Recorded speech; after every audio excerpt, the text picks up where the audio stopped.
제3장. 룻의 시어머니 나오미가 그에게 이르되, 내 딸아, 내가 너를 위하여 안식할 곳을 구하여 너를 복되게 하여야 하지 않겠느냐? 내가 함께하던 하녀들을 둔 보아스는 우리의 친족이 아니냐? 보라, 그가 오늘 밤에 타작 마당에서 보리를 까불리라.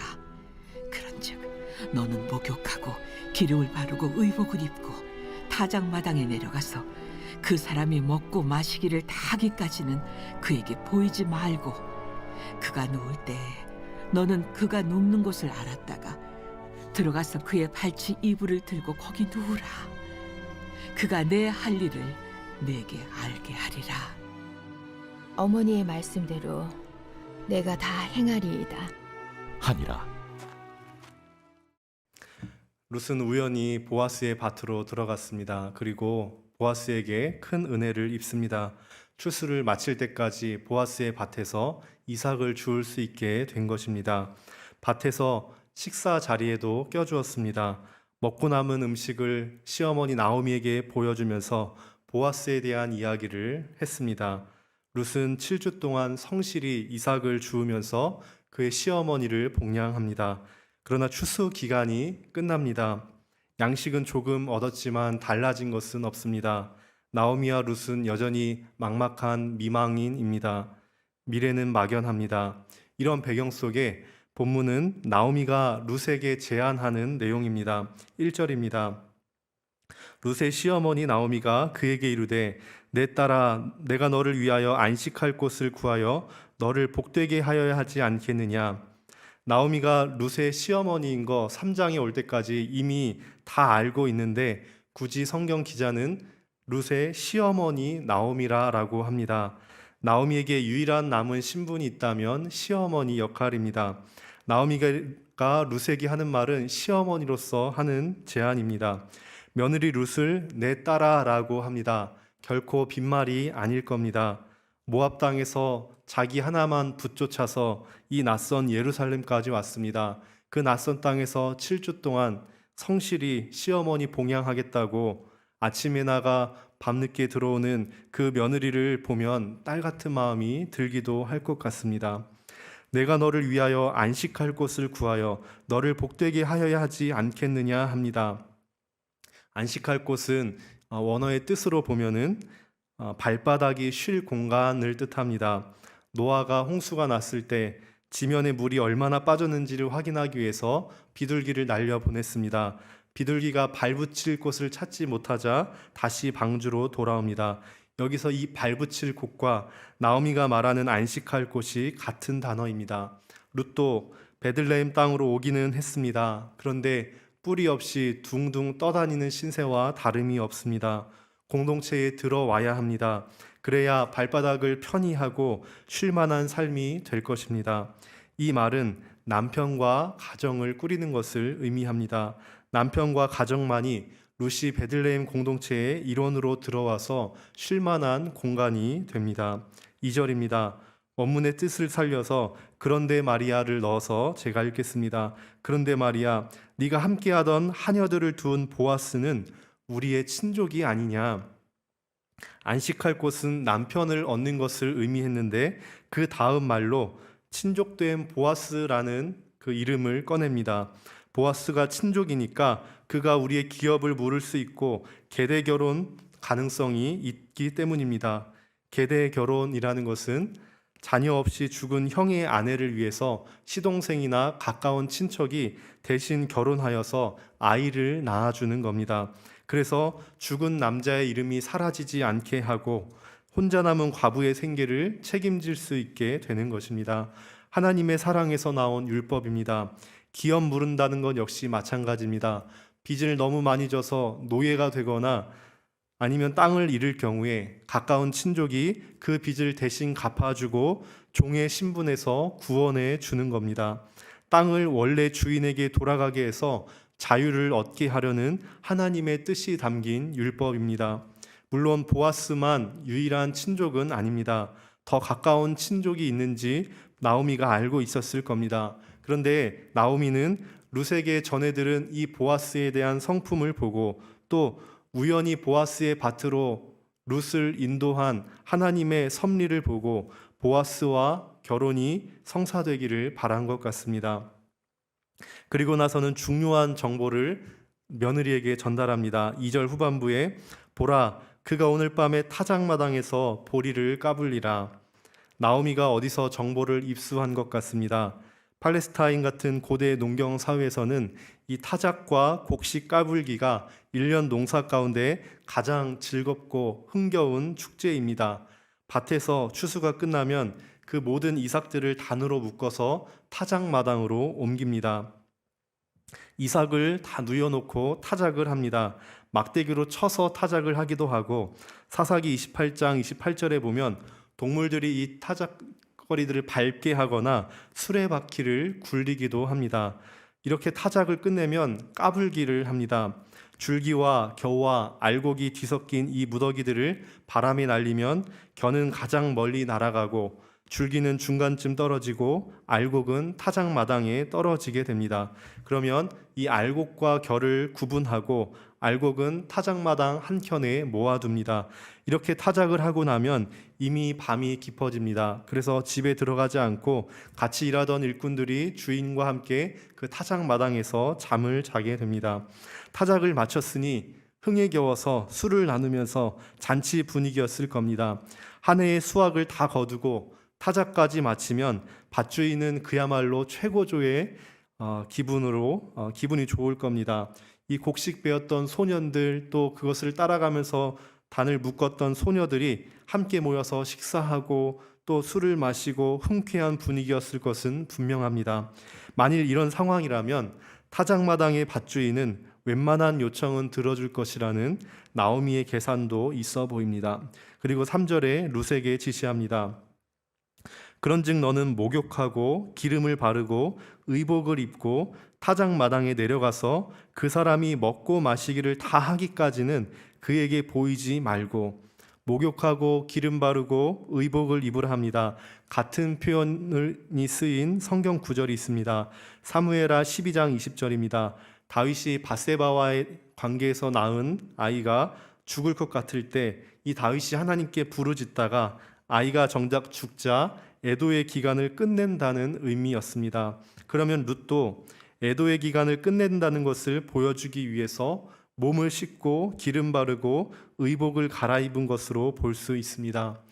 남편이 죽고 나서 이 애도 기간에는 기름을 바르지 않고 과부의 옷을 입기 때문입니다. 룻의 모습이 바뀐 것을 보면 이제 룻이 과부로 살 마음이 없고 새롭게 결혼할 생각을 가지고 있다는 것을 사람들에게 전할 수 있습니다. 그렇다고 신부 복장을 했다는 것은 아니지만 마음만은 신랑을 맞이하는 신부의 자세였을 겁니다.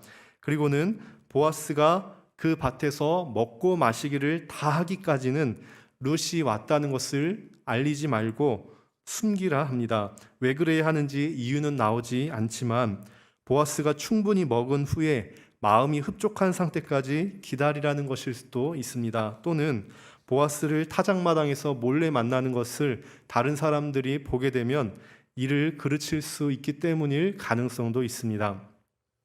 4절에 계속 지시합니다. 그가 누울 때에 너는 그가 눕는 곳을 알았다가 들어가서 그의 발치 이불을 들고 거기 누우라. 그가 내 할 일을 내게 알게 하리라 하니 룻이 자기는 온 것을 숨기면서도 알아낼 것이 있는데 그 넓은 타작마당에서 보아스는 어디 눕는지를 알아내야 합니다. 그리고는 그에게 가서 그의 발치 이불을 들고 거기 누우라 합니다. 그러면 지금까지의 보아스를 생각하건대 그가 알아서 룻이 할 일을 알게 하리라 합니다. 원문에는 발치 이불이 아니라 발이라고만 되어 있습니다. 한글 개역개정 성경에는 발이라는 의미가 잘 안 통해서 발치 이불로 번역합니다. 그래서 어떤 성경에는 발은 크게 나오는데 치 이불은 작은 글씨로 써서 원문에는 없다는 것을 나름대로 표시했습니다. 이불이라고 번역했으니 어쩔 수 없이 이불을 들어라 라고 했지만 원래는 발치 부분을 벗기고 거기 누우라 라고 직역이 됩니다. 다리 부분을 벗기고 누우라라는 말이 여전히 모호한 건 사실입니다. 그래서 학자들마다 남편과 아내처럼 나란히 누우라라는 의미라 하기도 하고 보호를 요청하는 겸손한 자세를 보이라라고 해석하기도 합니다. 얼마만큼 하체를 벗겼을지도 분명하지 않습니다. 물론 밤중에 여인이 남자의 다리 부분을 벗기는 행동에는 어떤 성적인 애매함이 있습니다. 그러면 보아스가 어떤 반응을 보일 거라고 나오미는 생각합니다. 도대체 이 시어머니는 무슨 생각일까요? 룻과 보아스를 결혼시키려면 대낮에 보아스를 찾아갈 수도 있는 일입니다. 아니면 마을 장로들에게 가서 율법이 이렇고 보아스가 가까운 친족이니 기업을 물게 하라 하고 이야기할 수도 있습니다. 그런데 나오미는 분명 보아스가 친족이라는 사실에서 보아스를 통한 구원의 가능성을 보게 되었습니다. 룻이 베들레헴에 왔더라도 땅과 자식 없이는 미래가 보장되지 않습니다. 기업 물을 자인 보아스가 룻과 결혼만 한다면 땅과 미래 문제를 동시에 해결할 수 있습니다. 그런데 문제는 이런 계대 결혼이나 기업 물으는 것이 절대 강제적인 일이 아니라는 것입니다. 절대 당연한 의무가 아닙니다. 신앙 양심에 호소하는 정도의 권면 사항입니다. 실제로 룻기 4장에 가면 이 보아스보다 더 가까운 기업 물을 자가 있는데 이 사람이 말하기를 나는 내 기업에 손해가 있을까 하여 물으지 못하겠다. 룻과 결혼하지 못하겠다 합니다. 보아스에게 기업 물을 것을 강요할 수가 없는 일입니다. 그래서 나오미는 나이든 여인답게 대담한 중매 계획을 세운 겁니다. 타작하는 날, 그 은밀한 타작마당의 분위기, 술과 음식을 먹은 후에 그 포만감, 보아스의 자비로운 성품 등을 모두 종합해서 이를 성사시키려고 어떻게든 성사시키려고 한 것 같습니다. 계대 결혼이든 기업 무르는 것이든 율법이지만 아무리 율법이어도 자기 재산을 손실을 감수하면서 다른 사람의 빚을 면제하는 거 쉽지 않습니다. 게다가 결혼까지 하는 것은 불가능합니다. 남녀 결혼을 법적으로 강행한다고 되는 것도 아닙니다. 사랑해야 가능합니다.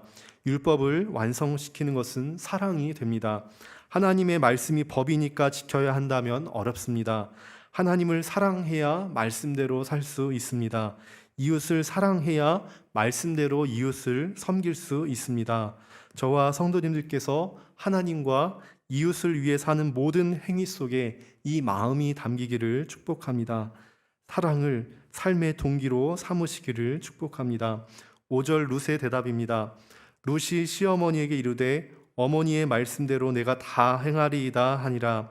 룻이 어떤 감정도 드러내지 않고 한마디 합니다. 어머니 말씀대로 다 하겠습니다. 룻의 이 충성이 얼마나 순수하고 절대적인가를 보여줍니다. 그런데 절대 쉽게 대답할 수 있는 그런 제안이 아닙니다. 우선 한밤중에 여인 혼자 돌아다닌다는 건 지금도 그렇지만 그 당시에는 굉장히 위험한 일입니다. 아가서에 보면 술람미 여인이 성 안을 순찰하는 자들에게 성폭행을 당하는 그런 또 이야기도 있습니다. 또 타작마당은 남자들의 세계입니다. 당시는 타작마당에서 음행을 즐기는 게 종교 풍습이었습니다. 보아스가 밤에 성적인 쾌락을 즐기고 사람들에게 룻이 창기 노릇을 했다고 소문을 낼 수도 있습니다. 구약에서 음행한 여인은 화형을 시키거나 돌로 쳐 죽였습니다. 나오미 지시대로 했다가 남편을 얻기는 고사하고 목숨의 위협을 당할 수 있었습니다. 그런데 룻은 어떤 질문을 하거나 이의 제기 없습니다. 어머니의 말씀대로 내가 다 행하리이다 하는 대답에 이런 무게감이 담겨 있습니다. 나오미와 룻의 모습에서 성경은 저와 성도님들께 무엇을 도전하고 있을까요? 현실이 아무리 암울해도 절망의 이 벽을 넘을 길은 항상 남아 있습니다. 저와 성도님들께서는 모두 땅에 발을 디디고 살아가고 있습니다. 그래서 고난을 당할 때가 있습니다. 때로는 나오미처럼 하나님 주신 땅을 잃은 것 같은 상황을 경험하게 됩니다. 룻처럼 남편과 후손도 없어 미래가 전혀 보이지 않는 것 같은 캄캄한 절망의 상황을 만나기도 합니다. 그런데 좌절하고 앉아 있을 수만은 없습니다. 기업 물을 자를 고엘이라 하는데 하나님께서 우리의 기업을 물으시는 진정한 고엘이 되시기 때문입니다. 우리를 죄의 노예에서 구원하시기 위해 독생자의 피로 그 값을 물어주셨습니다. 약속의 땅은 기대조차 못할 애굽의 노예 같은 우리에게 하나님의 나라를 약속하십니다. 우리 삶의 문제에서도 마찬가지입니다. 우리 입장에서도 가만히 앉아 있어서는 안 됩니다. 하나님께서 공급하실 것을 믿고 일어서시기를 축복합니다. 물론 하나님께서 당장 필요한 모든 것을 눈에 보이도록 넘치도록 풍성하게 당장 하시지 않을 수도 있습니다. 하나님은 이 좌절의 벽을 넘는 데 필요한 최소한의 것을 공급하시면서 우리를 미래로 끌고 가실 때가 있습니다.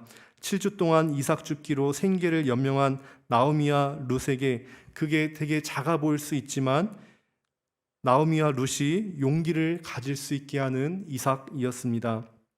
아직 작은 성취이지만 이것을 통해서 나오미는 세상을 살아갈 믿음을 가지게 됩니다. 지금 하나님께서 절망 중에 계신 성도님들께 이 기간을 건너갈 수 있는 공급하시는 작은 이삭은 무엇이 있으신가요?